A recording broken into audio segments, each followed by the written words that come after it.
Pernahkah kamu dengar tentang PT FKS Food Sejahtera atau AISA? Mungkin banyak dari kalian yang asing dengan perusahaan ini. Padahal AISA memproduksi banyak makanan masuk kecil kita loh, seperti taro, mie kremes, dan lainnya.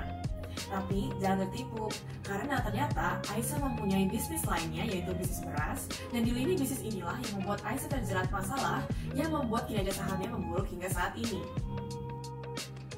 Kasus AISA dimulai pada 20 Juli 2017, di mana anak usaha AISA yang memproduksi beras, PT Indo Beras Unggul atau IBU, melakukan pembelian gabah di harga yang lebih tinggi daripada harga yang telah ditetapkan pemerintah. Sehingga, para perusahaan lain tidak dapat membeli gabah biasa karena harga standarnya terlalu tinggi. Ditambah lagi, perusahaan menjual berasnya dengan kategori premium di harga Rp13.700 hingga Rp20.400 per kilogram, padahal bukan. Pada 1 Desember 2017, AISA terpaksa menutup bisnis berasnya karena terjerat kasus tersebut. Akhirnya, Direktur Utama PT IBU terbukti melakukan tindakan pidana. Setelah divestasi bisnis beras, AISA kehilangan 2 segmen bisnis, yaitu agribisnis dan juga pengolahan beras. Padahal segmen pengolahan beras yang memberi kontribusi paling besar terhadap pendapatan perusahaan. Di 4 April 2018, perusahaan juga melakukan perubahan jatuh tempo kupon obligasi dan suku ijarah atas hasil RUPO dan RUPSI.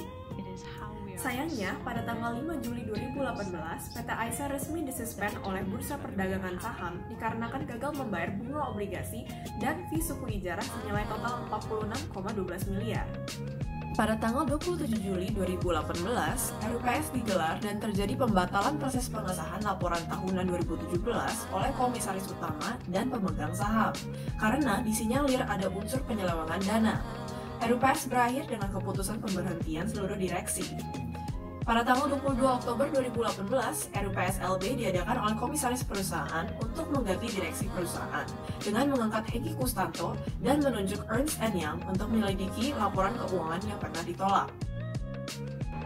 Tepat pada tanggal 12 Maret 2019, laporan audit investigasi oleh Ernst & Young menyatakan adanya: pertama, overstatement dana dengan total keseluruhan aset sebesar 4 triliun. Tidak hanya itu, terjadi juga overstatement pada akun pendapatan sebesar 662 miliar dan EBITDA entitas bisnis makanan sebesar 329 miliar. Kedua, ditemukan aliran dana sebesar 1,78 triliun kepada pihak-pihak yang diduga terafiliasi dengan manajemen lama melalui berbagai skema. Ketiga, adanya hubungan dan transaksi dengan pihak terafiliasi yang tidak menggunakan mekanisme pengungkapan secara memadai kepada para pemangku kepentingan yang relevan. Dari sisi likuiditas, terjadi penurunan yang cukup signifikan pada akun current ratio dan quick ratio pada tahun 2017. Hal ini mengindikasikan perusahaan memiliki masalah dalam memenuhi kebutuhan jangka pendek. Kami juga melakukan analisis Altman Z-Score dan Bennis M-Score dalam menilai laporan keuangan sebelum dan sesudah direvisi pada tahun 2017. Nilai Altman Z-Score AISA sebelum revisi berada pada 0,86 dan setelah revisi berada pada minus 14,06 yang menunjukkan kemungkinan bangkrut menjadi lebih besar. Sedangkan nilai Bennis M-Score sebelum revisi berada pada minus 3,16 dan setelah revisi menjadi minus 18,52 yang menunjukkan kemungkinan manipulasi lebih rendah. Kelompok juga memperhitungkan equity value perusahaan tahun 2016 hingga 2020 menggunakan metode FCFF, di mana penurunan tersebut berimbas pada penurunan price AISA ke Rp195 per lembar saham di tahun 2020. Kasus ini membuat perusahaan mendapatkan notasi khusus selama 3 tahun berturut-turut. Notasi tersebut disebabkan karena perusahaan belum menyampaikan laporan keuangan dan menunda pembayaran obligasi di 2018, belum menyampaikan laporan keuangan lagi di 2019, dan memiliki ekuitas negatif di 2020.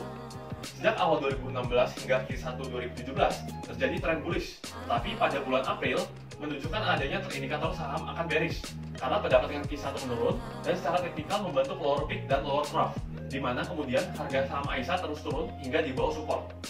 Setelah PT IBU ketahuan membeli gabah dengan harga yang lebih tinggi, keesokan harinya harga saham turun 25%.